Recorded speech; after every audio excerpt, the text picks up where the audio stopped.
Poderoso como un niño.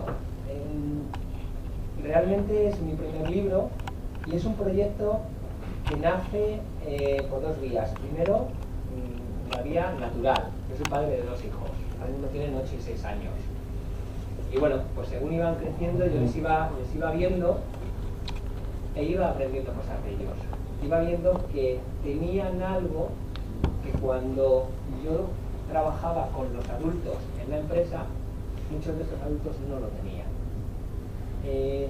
Yo he trabajado mucho como psicólogo organizacional y como coach de directivos y de profesionales. Y lo que veían los directivos era muchos miedos, muchas barreras, muchas limitaciones, cosa que mis hijos, que niños de la edad de mis hijos no veía, sino todo lo contrario. Entonces, bueno, pues empecé a observar para entender en qué momento perdíamos ese poder que teníamos cuando éramos niños. Y así fue como nace la idea. Primero fue un proyecto, esa parte que hicimos en la fábrica fue parte del proyecto, pero sobre todo lo que yo estaba viendo era que había personas adultas de éxito que tenían todo para ser para considerarse personas de éxito y sin embargo no lo eran. Cuando encontrabas al ser humano que había detrás del gran profesional, te dabas cuenta que había una persona muy limitada porque ella decidía limitarse. De ahí nace esta aventura. Dejadme que os cuente un poco cómo lo he dividido. Lo primero que tiene son 12 áreas que trabajo. No os importa que no las veáis bien porque las voy a ir recorriendo cada una de ellas. Son áreas donde yo he encontrado más claramente ese paralelismo. Hablaba con David esta mañana que quizá sean muchas, pero son las que yo he visto que existe un paralelismo entre lo que vemos en los niños, las conductas de los niños y las conductas que perdemos cuando somos adultos. Pero dejadme que empiece con una introducción. Cuando somos niños somos seres geniales. Tenemos todo el poder, nacemos con tabula rasa, es decir, no hay nada que nos impida conseguir lo que queramos. Cuando somos niños tenemos todo el poder. Poco a poco lo van limitando la sociedad, nuestros padres con el mayor de los cariños, nuestros profesores, intentando darnos unas pautas, pero poco a poco nos van limitando. Cuando nacemos como seres geniales.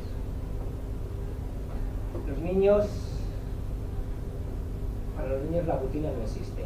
La rutina es algo que nos hemos inventado nosotros, los adultos. La rutina no... Es más, cuando se aburren de algo, rápidamente cambian. ¿Por qué? Porque no les apetece hacer algo con lo que no se divierten, con lo que no están a gusto. Por tanto, lo que buscan es disfrutar cada uno de los instantes de su vida.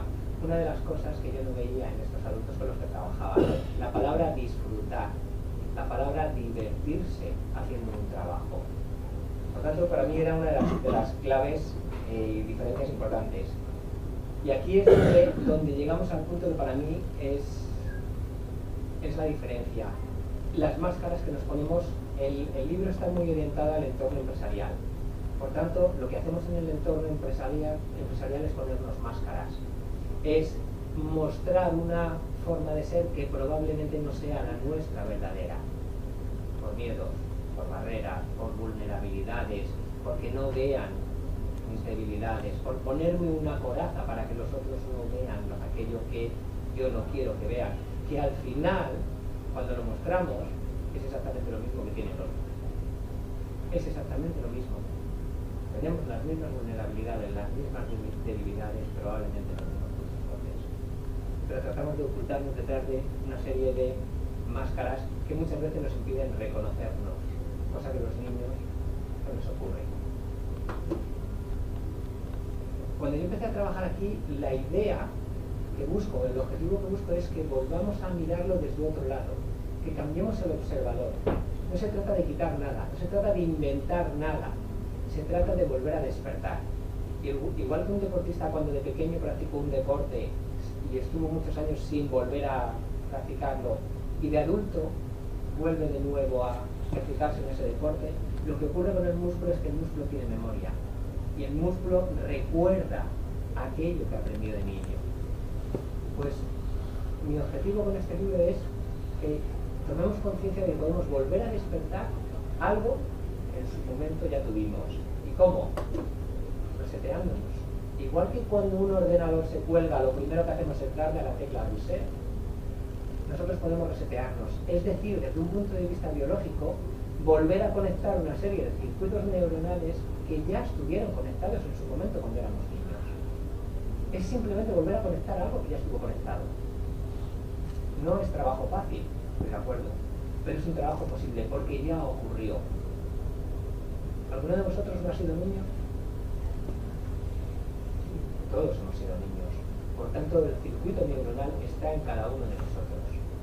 Lo que pasa que con el paso del tiempo nos han ido diciendo, nos hemos ido creyendo que teníamos que desconectar esos circuitos y crear otros que nos iban a hacer sobrevivir en un ámbito hostil.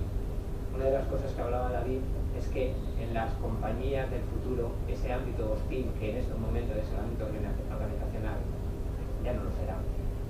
Si la persona no se divierte, si la persona no es feliz, si la persona no transmite emociones positivas en su trabajo, su rendimiento será más bajo, será peor.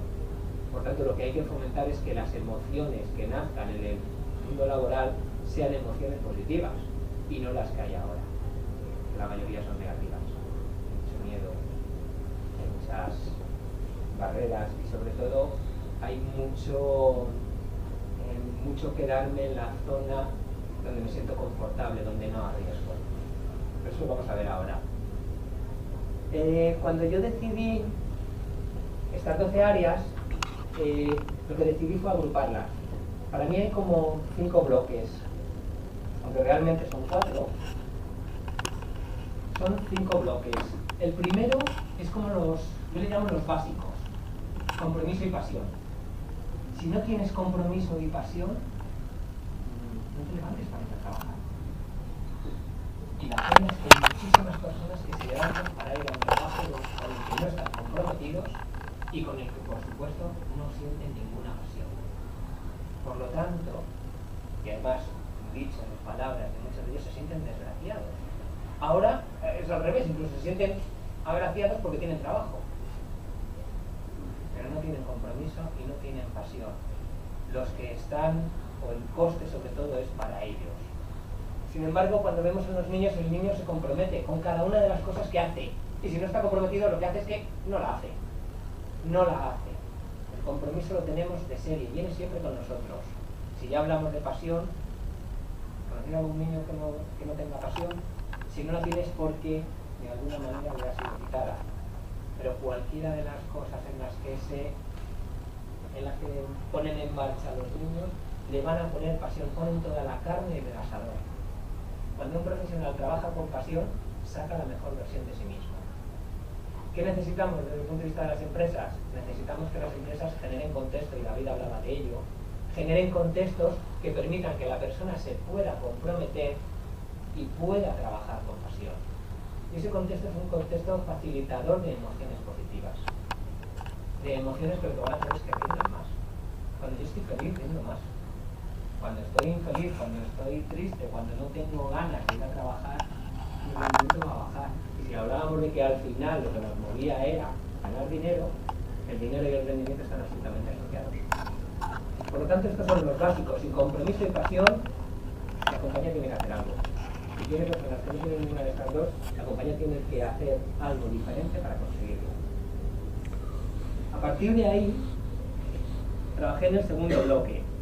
El segundo bloque tiene que ver con la comunicación, solidaridad, capacidad de interrelación y confianza.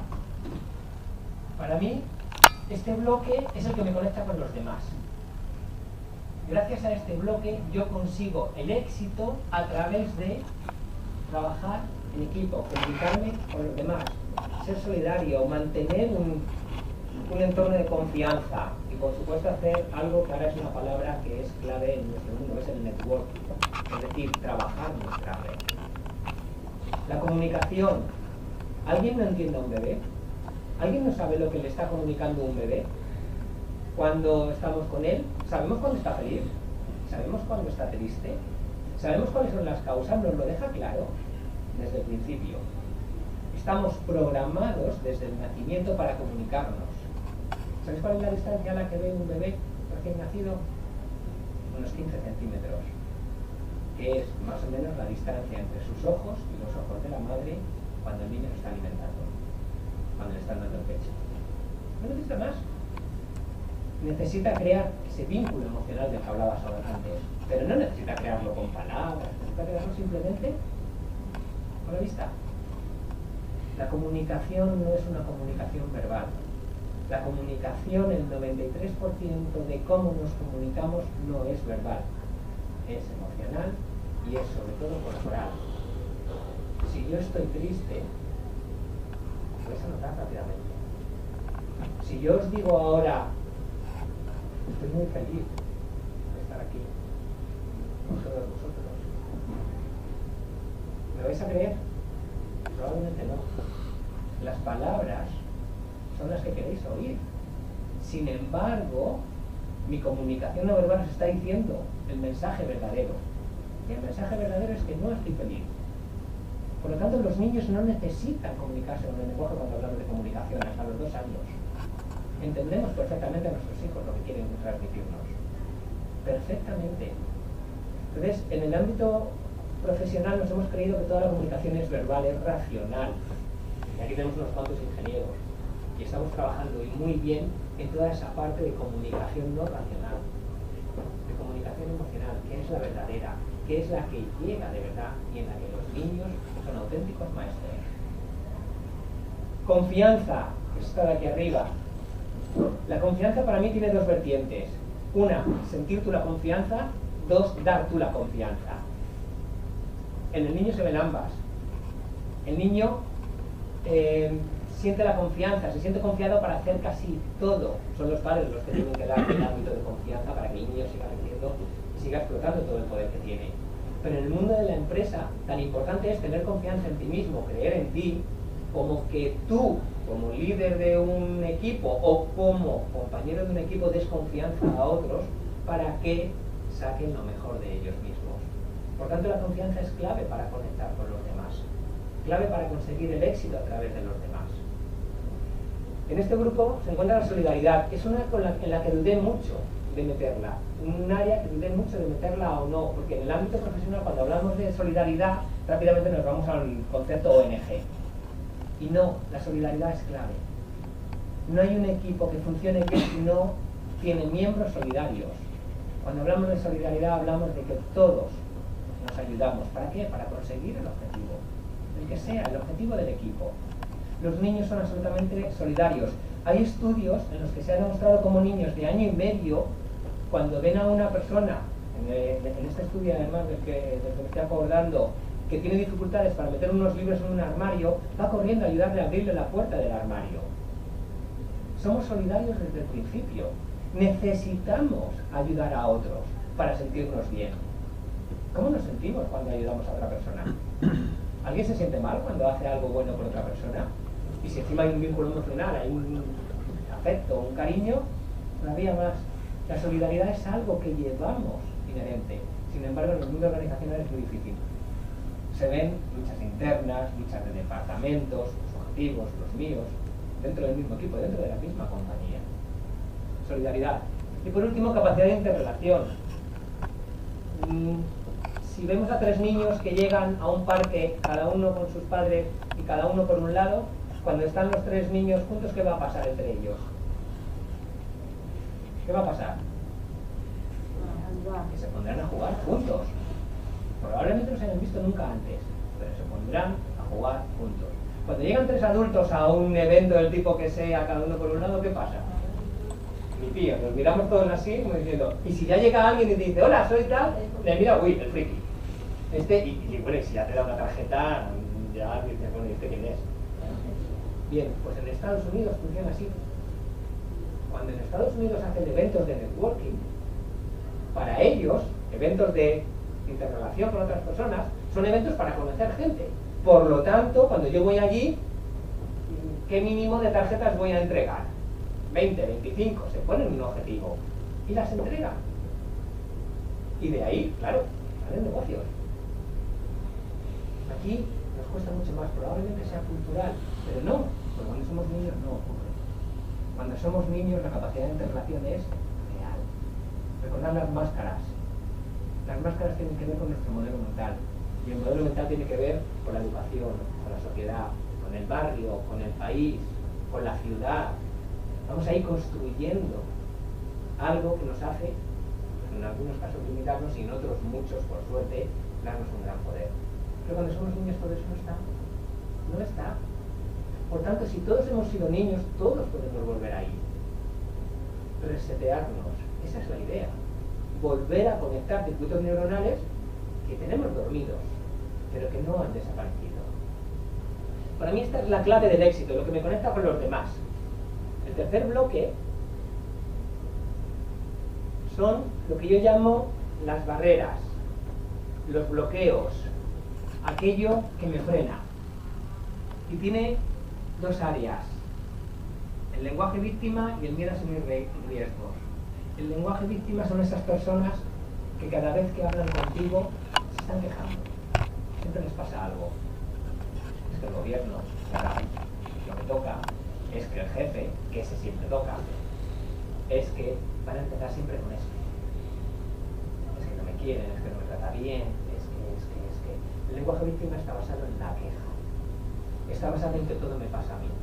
Está basado en que tengo un montón de enemigos alrededor que son los que provocan mi mal. El lenguaje víctima se encuentra muchísimo en el entorno laboral. Muchísimo. Hay muchas personas que viven y se alimentan de la queja. Porque gracias a esa queja, ¿sabéis lo que consiguen? Llamar la atención. Consiguen que la gente esté preocupándose y ocupándose de ellos. Por tanto, han conseguido un refuerzo en algo que es un coste, sobre todo para ellos. Pero han conseguido hacerlo su modo de vida. El problema del lenguaje víctima es que es muy costoso para la persona que lo utiliza.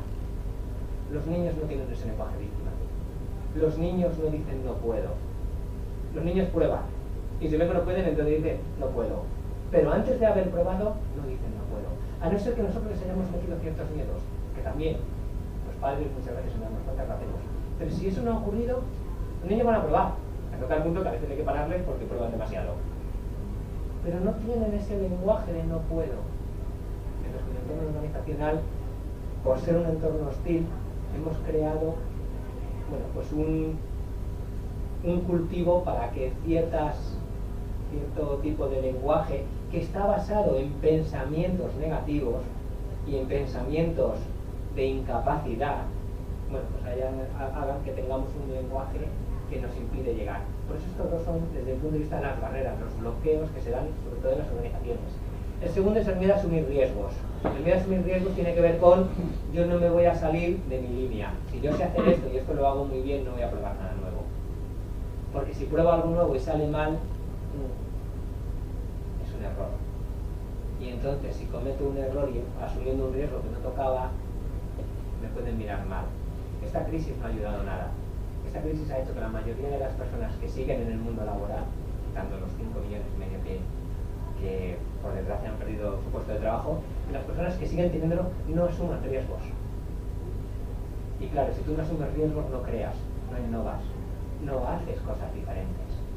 El miedo a asumir riesgos te ancla en lo mismo que hacías hace 5 años, pero el mercado ya nada tiene que ver con lo que hacíamos hace 5 años. Esto es uno de los mayores problemas que ahora mismo ha habido en las empresas. Las personas, por no salirse de la pauta, no han innovado, no han sido más creativos, no han buscado nuevas y diferentes formas de acercarse a sus clientes, de acercarse a sus empleados, de acercarse a sus interlocutores. El niño asume riesgos hasta el punto de que a veces nos tenemos que parar, porque asumen demasiados riesgos. En el adulto no estamos hablando de que seamos tan suicidas como a veces son los niños. Sabéis que tienen una edad donde lo primero que dice el pediatra es cuidado con los accidentes en casa. Porque están en una edad en que, 1 año y medio, los 3 años, que rompen con todo. No estoy hablando de asumir riesgos suicidas. Los adultos debemos asumir riesgos controlados, riesgos que podamos conocer que si algo va mal sea asumible por cada uno de nosotros, pero riesgos. Salir de lo que hacemos habitualmente, probar a hacer cosas diferentes, como hacen los niños. Este, desde mi punto de vista, es es el bloque más duro, más difícil de cambiar para las personas. Para mí, este bloque, el cuarto bloque es el que te lleva, como dicen los americanos, al siguiente nivel. El que de verdad te hace poderoso. El que de verdad te lleva a diferenciarte del resto de las personas.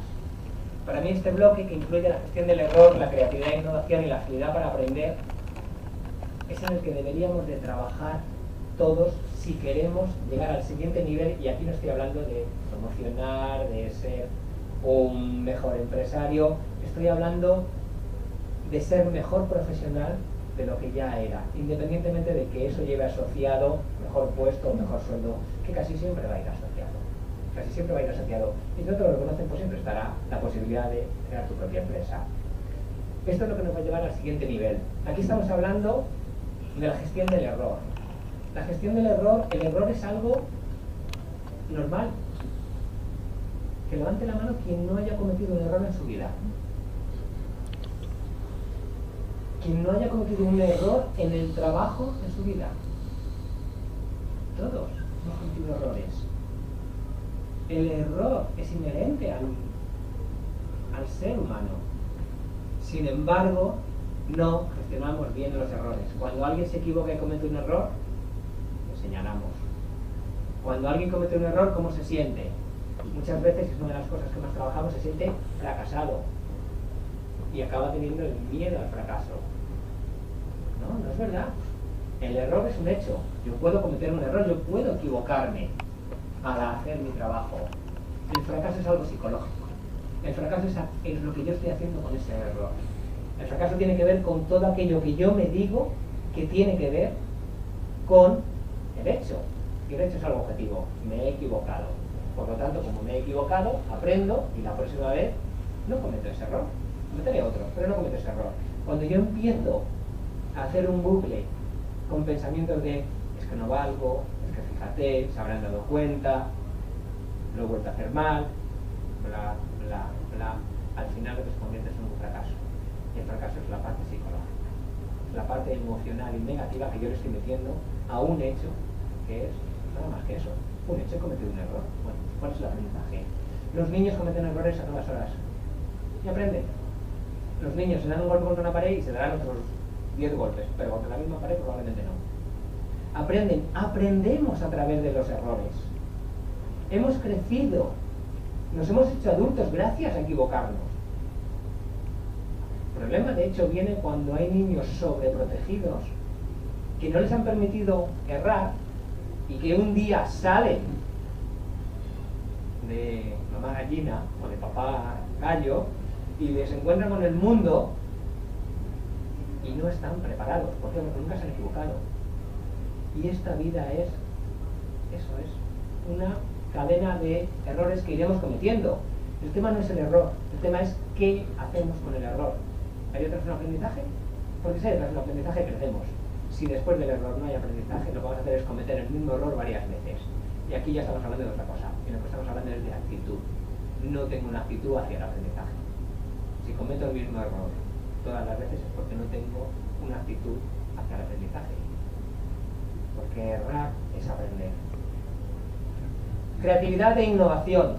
¿Alguien conoce a algún niño que no sea creativo? No. Son súper creativos. Tienen una imaginación espectacular. Todo vale en su mundo.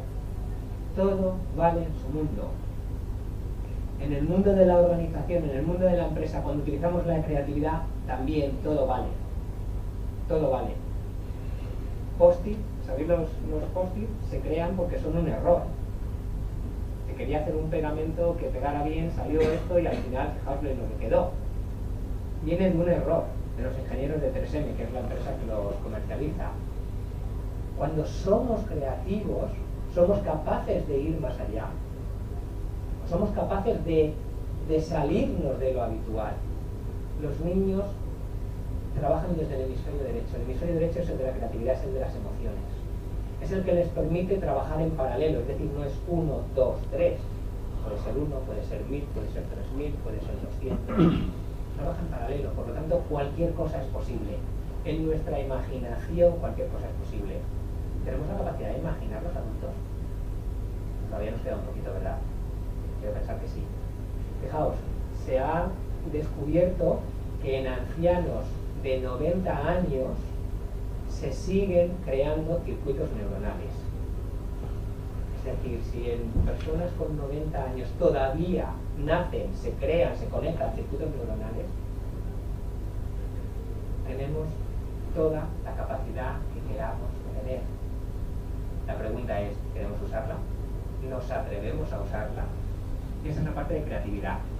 La segunda parte en el mundo de la empresa que es muy importante es la innovación.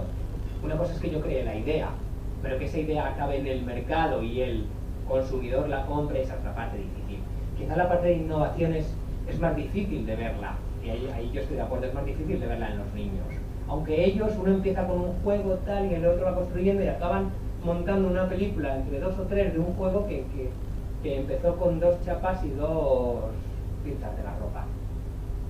La innovación en el terreno de la organización es algo más complejo. El conseguir que la idea brillante llegue al mercado y el consumidor la compre depende de muchos aspectos. Pero si nos quedamos con la creatividad, todos tenemos la capacidad de ser creativos. Hay una pregunta que yo le hice una vez a David y a su equipo, y es que ¿dónde se les ocurrían las mejores ideas? Y creo que ninguno dijo que en el trabajo. La mayoría decía pues dando un paseo, haciendo deporte, en la ducha, charlando con alguien, etcétera, etcétera, etcétera. Está basado en un estudio que se hizo a 10.000 directivos. Solo un 3% dijo en el entorno laboral. Las mejores ideas se me ocurren en el entorno laboral. Si solo es un 3%, nos hemos equivocado. El entorno laboral no facilita que seamos creativos. Y eso es un error, porque cuando somos creativos generamos cosas diferentes, generamos cosas nuevas que nos llevan a conseguir productos que sean diferentes y que nos permitan llegar mejor a nuestros consumidores, a nuestros clientes. Nos hemos generado un entorno que no es creativo. Sí que es verdad que está cambiando.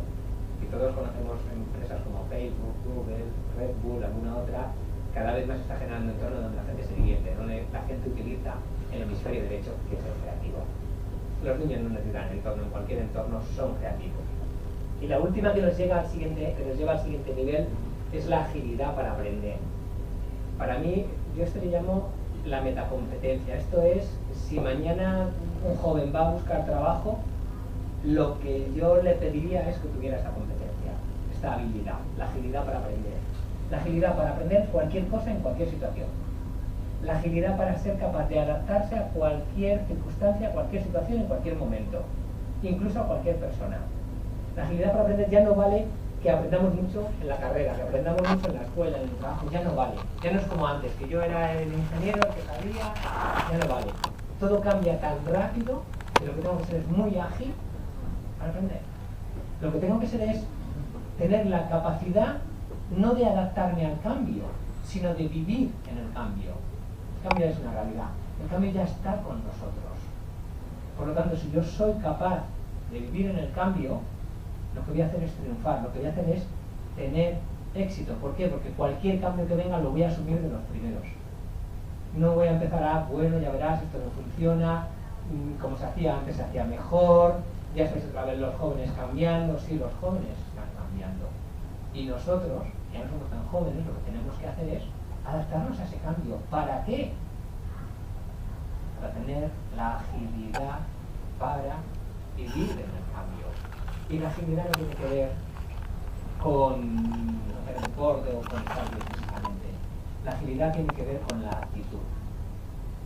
La actitud para ser capaz de aceptar cualquier cosa, por rara que nos parezca en un primer momento. Ahora mismo hay profesiones que hace 5 años no existían. Se habla mucho de community manager. Hace 5 años community manager, ¿eso qué es? ¿De qué estás hablando? Pero es que dentro de 10 años habrá profesiones que ahora mismo no existen. No existen. Las redes sociales, los más mayores cuando empezaba internet, el mail. Yo recuerdo mi primer trabajo, yo no tenía un ordenador. En mi primer trabajo, cuando yo acabé la carrera, no tenía ordenador. Y ahora fijaos, todo el día con el teléfono inteligente, ¿Quién no tiene un teléfono móvil? ¿Quién no tiene un teléfono inteligente ya? Por tanto, la agilidad para aprender es algo clave y no tiene que ver con la edad, tiene que ver con la actitud, con la capacidad de seguir avanzando. Y el último bloque, que realmente no es un bloque en sí, lo he dejado solo, es algo de lo que hablábamos esta mañana, y es la capacidad que tenemos o que dejamos de tener para celebrar en el entorno organizacional. Los niños celebran cada cosa que les pasa. Los niños hacen una fiesta de cualquier tontería que los adultos podamos pensar que es. Hacen una auténtica fiesta. Sin embargo, los adultos en el entorno organizacional celebramos. Es más, se consiguen los objetivos. Todos conocemos empresas que todavía siguen consiguiendo los objetivos y no se celebra. Como mucho se hace un evento donde se dice, oye, por cierto, y el año que viene necesitamos un 5% más o un 10% más. Espérate, vamos a celebrar esto. Vamos a disfrutar del buen sabor de la victoria. No celebramos. Y eso es algo que hace que los entornos organizacionales, que el entorno laboral se haya convertido en un entorno hostil, donde tú no tienes esa posibilidad de divertirte, de saltar y de abrazar a tu compañero porque lo hemos conseguido. No celebramos. Y la capacidad de celebrar es inherente al ser humano. La capacidad de celebrar viene del deporte, pero es que el deporte se origina en el juego. El deporte lo hacían las clases altas porque se aburrían y entonces era como una manera de pasar el tiempo, de jugar, y luego se ha convertido en todo lo que se ha convertido en los diferentes deportes que conocemos. Pero el deporte empezó como un juego, todos sabemos jugar. Las personas que me conocen y que han trabajado conmigo en el entorno profesional, jugamos, les pongo a jugar, hacemos ejercicios que son un juego y que detrás hay un aprendizaje, pero les pongo a jugar, porque en el momento que les pongo a jugar sale su verdadero yo, sale la verdadera persona, y por supuesto en esos juegos, cuando llega el momento, celebran. Celebrar es clave. Y bueno, me gustaría ya finalizar con este recorrido por los diferentes bloques que tiene el libro, recordando uno de los aprendizajes que tuve de mi hijo Mario, 6 años, y un día íbamos en el coche los 4, yo no recuerdo por qué, pero mi mujer y yo habíamos empezado una discusión. Y bueno, como siempre ya sabéis, culpa de ella, empezó a... no sé qué me estaba diciendo, pero me estaba diciendo un tono un pelín más alto. Y de repente, bueno, me estaba escuchando, y de repente, seguí de atrás la vocecita de mi hijo Mario, que fue hace un año, tenía 5 años, y dijo algo así: mami, si gritas a papi, él te gritará. Y fue como, exactamente, aquello que damos es lo que recibimos. Por tanto, si de niño hemos sido capaces de ser tan poderosos, la buena noticia es que podemos volver a recuperarlo. ¿Para qué? Para no dar aquellas emociones negativas que al generarlas en nosotros lo que hacemos es que otros nos las va a devolver. Por lo tanto, mi invitación con este libro es a que volváis a ser tan poderosos como lo fuisteis cuando erais niños. Muchas gracias.